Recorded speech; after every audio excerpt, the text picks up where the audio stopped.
Tema 2. Algunas notas históricas del trabajo social con comunidades.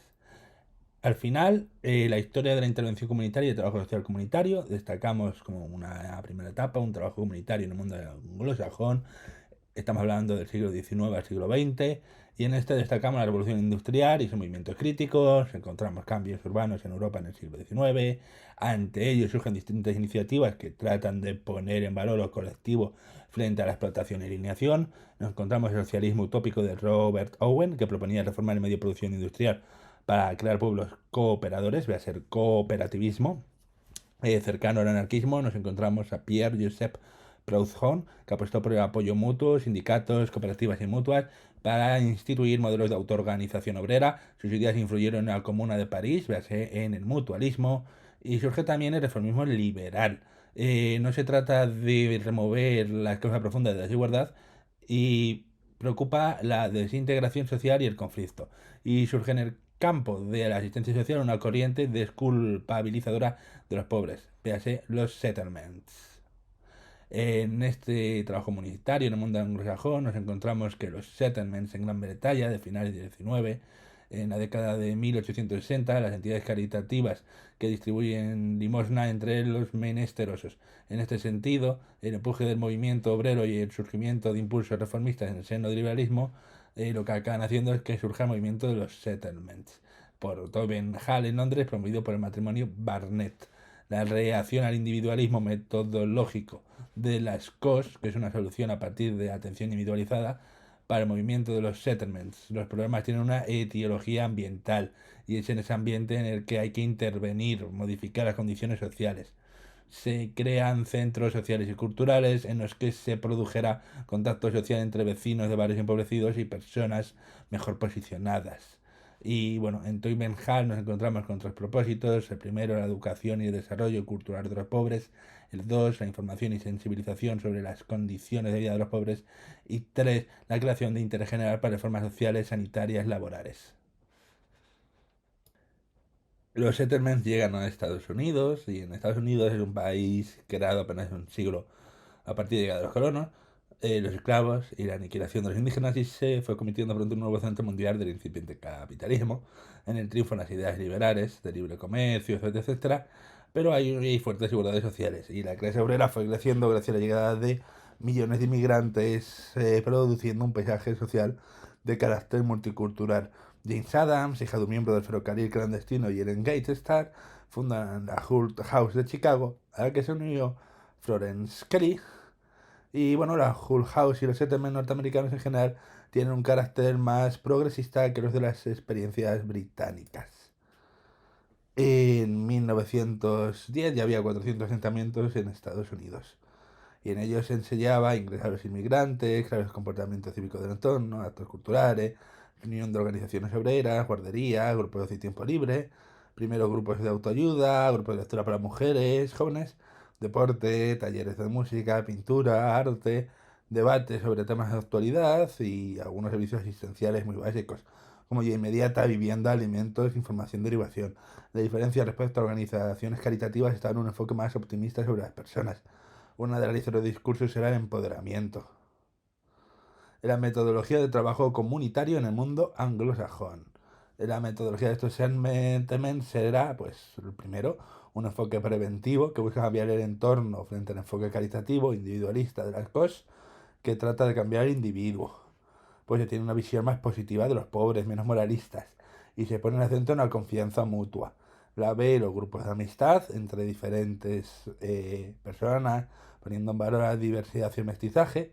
Llegada a jóvenes de clase media y alta a vivir a los barrios pobres, contagio cultural. Eh, Al final es eso, un contagio cultural de diferentes posiciones y de sensibilización entre diferentes situaciones de la gente. El trabajo grupal, la C sería el trabajo grupal y comunitario, visto como un laboratorio social, en el que ponen a prueba nuevas situaciones e interacciones que den como resultado a un nuevo entorno cultural propicio para el desarrollo humano. Y el D es la lucha por la reforma social. Desde una filosofía comunitarista, el movimiento de los settlements logró contagiar a las instituciones estatales de parte de su programa de reformas sociales.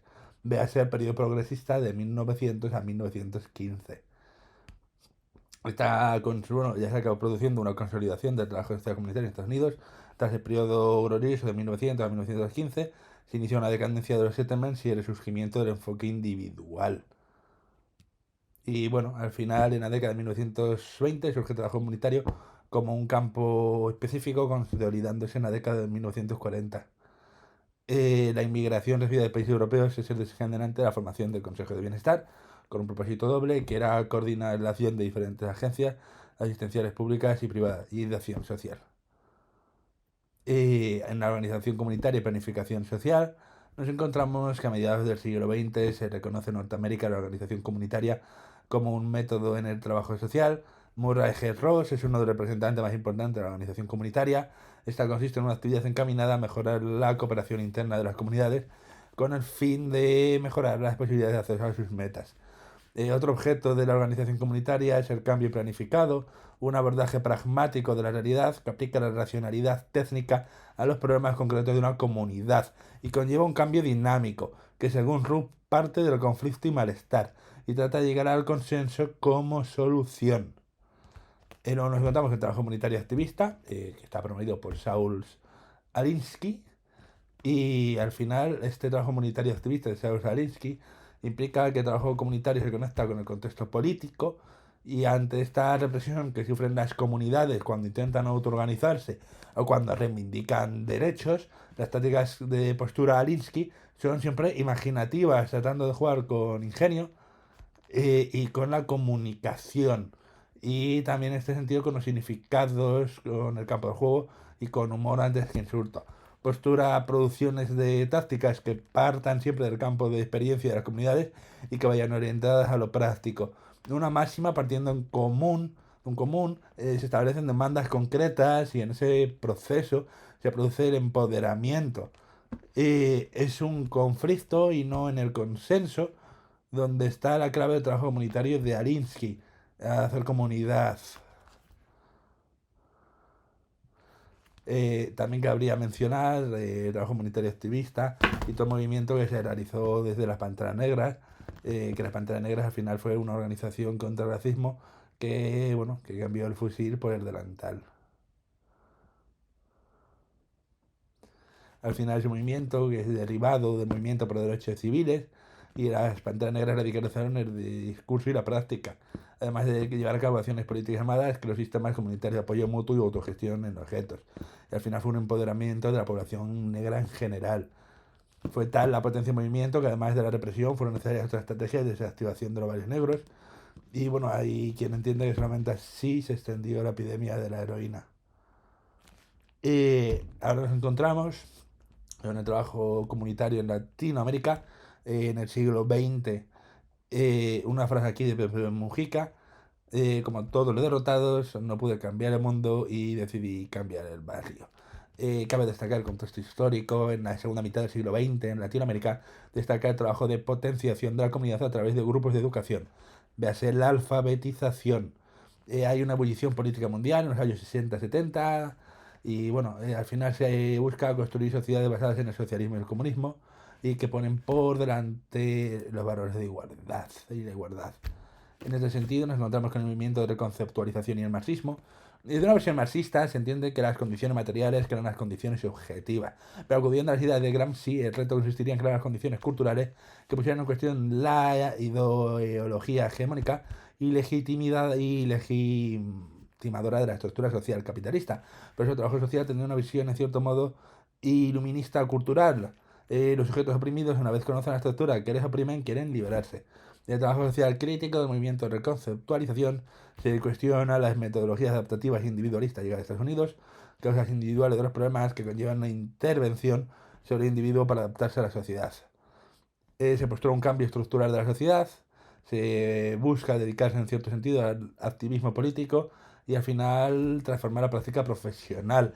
Se integran ambas opciones y se postula una alianza con los sectores populares, con el fin de incidir presión hacia el Estado o tomarlo como instrumento de emancipación. De movimiento de reconceptualización supuso cierta politización de la profesión. Y bueno, al final hay mayor, bueno, ya sé que ni lo social ni el Estado son neutros, hay relaciones de poder y hay un mayor interés por la teoría frente al practicismo norteamericano. El cliente dejó de ser, al menos en teoría, un objeto y pasó a ser un sujeto activo.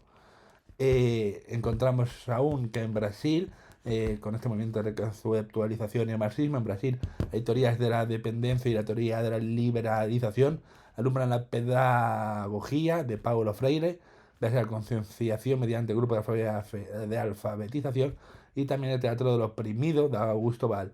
En este contexto surgió la investigación, acción participativa, IAP, una metodología de trabajo comunitario en la que los sujetos afectados cobran un papel activo en la investigación, análisis de problemas, elaboración de propuestas de cambio y ejecución.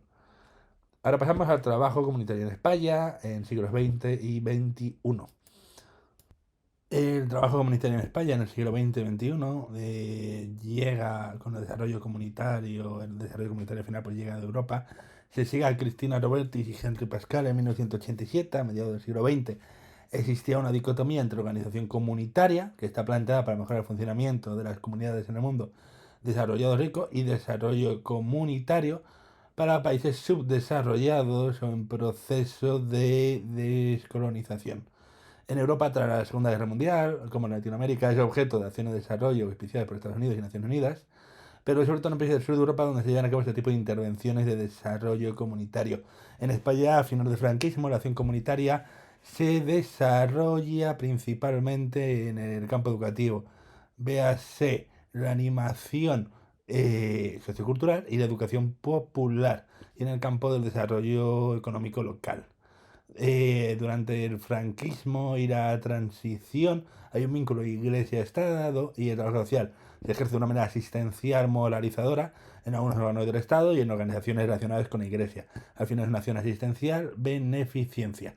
En la década de 1960, desde Cáritas inicia el Plan Social Baza, dirección técnica a cargo del Centro de Estudios de Sociología Aplicada, o CESA, de corte asistencial, pero parte del análisis de la realidad local de los más pobres y hace intervenciones promocionales.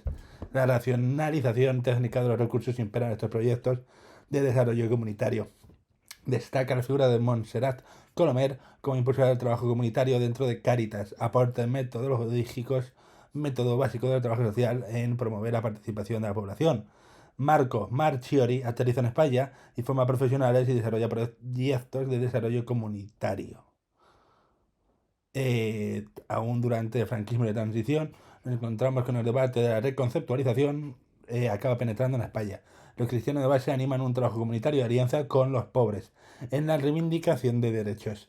Fuertes desigualdades urbanas, con la llegada de millones de inmigrantes del campo, curas intelectuales y estudiantes de izquierdas deciden irse a vivir a los barrios con el fin de conocer su realidad y de concienciar a los grupos sociales de cara a la reivindicación de sus derechos. Surge el movimiento vecinal, derecho a la ciudad y democratización, así como se luchaba en el terreno de la producción, movimiento obrero, se luchaba en el campo de la reproducción, movimiento vecinal. La desarticulación del movimiento vecinal y la transición del trabajo social. Durante la transición hay un vaciamiento de este movimiento vecinal por necesidad de llenar las instituciones, hay muchas gobernadas por partidos de izquierdas. La crisis de la heroína que arrastró a posiciones securitarias y conservadoras a muchos vecinos y asociaciones, y el avance de nuevos valores individualistas al insertarse en la sociedad apoyada en el consumismo, hicieron que el colectivo se fuese diluyendo frente al hedonismo individualista. Por otro lado, la profesionalización y la tecnificación de buena parte de ese trabajo social comunitario llevó o conllevó su despolitización y la sustitución de los de abajo por los técnicos en la toma de decisiones. De ahí pasamos a los usos contemporáneos del trabajo comunitario según sus actores. En los años 80 y 90 se configura el panorama actual. Tenemos a instituciones públicas y asociaciones locales, que en los 80 y 90 aparecen en los primeros ayuntamientos democráticos proyectos de desarrollo local dirigidos por instituciones y asociaciones instituidas y llevados a cabo por técnicos externos a los entornos donde se realizan. Quieren potenciar la actividad económica y educativa en zonas degradadas y devaluadas, de barrios y pueblos. En muchas ocasiones realizaban intervenciones que son meras coordinaciones entre profesionales de servicios públicos y entidades profesionalizadas del tercer sector. B, tercer sector, fundaciones, ONGs no locales, fundaciones creadas por grandes empresas y bancos como la Fundación El Caixa y grandes ONGs, llevan a cabo proyectos en varios de riesgo, con planteamientos técnicos elaborados basados en la IAP. Superan el dirigismo del desarrollo local, si bien algunas muestran poco potencial crítico y transformador. Al igual que las experiencias institucionales, sus efectos son ambiguos. Son capaces de generar experiencia de contacto mutuo y de creación cultural en entornos locales, pero sin cuestionar las causas estructurales, interviniendo en la inserción de las poblaciones en los valores e ideas hegemónicas neoliberales. Véase emprendimiento. Y C. Movimientos sociales vecinales. Las redes cristianas de izquierda, véase la coordinadora de barrios, prosiguen desde la década de los 80 su trabajo en barrios pobres, tratando de combatir los discursos securitarios alrededor de la heroína, Madres contra la droga, por ejemplo, y denunciar la actuación del Estado en el problema de la droga, de los niños desamparados, etc. En los años 2000 nos encontramos con centros sociales ocupados y asociaciones de vecinos rejuvenecidas intentan hacer barrio. Entre la militancia y la autogestión cultural, son una experiencia de participación, autonomía y creatividad, pero incapaces de interpelar a las mayorías vecinales. Y D. En el uso contemporáneo de trabajo comunitario con los actores nos encontramos también la nueva institucionalidad. Fruto de la presión del movimiento, las administraciones canalizan hacia institucionalidad a unas iniciativas. El Ayuntamiento de Madrid establece en 2000 un convenio con la FRAVM, Federación de Asociaciones de Vecinos, por el cual introducirían dinamizadores vecinales. El desarrollo de metodologías participativas como la IAP se ha extendido durante este periodo. Con los ayuntamientos del cambio en 2015 se abre un periodo de procesos democráticos que democratiza la institución, pero con riesgos de cooptación e institucionalización de los movimientos. Actualmente, con lo que respecta a los retos y incertidumbres, nos encontramos con que el trabajo social comunitario se encuentra involucrado en la implantación y consolidación de programas colectivos sostenibles, respetuosos con el medio ambiente y orientados a mejorar la calidad de vida del presente y de generaciones futuras.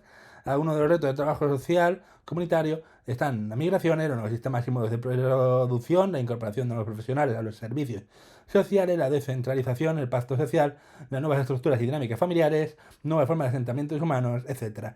Se enfrenta al reto de promover el desarrollo integral de zonas desfavorecidas, la potenciación de la ayuda mutua, ayuda vecinal, voluntariado que puede servir como red de apoyo personal, impulsar la cooperación entre las redes de servicios formales y el territorio. Y se enfrenta a contribuir la necesidad de estimular participación, consolidar proyectos democraciales, generar comunidades que faciliten y promuevan el desarrollo humano y sostenible. Fin del tema 2.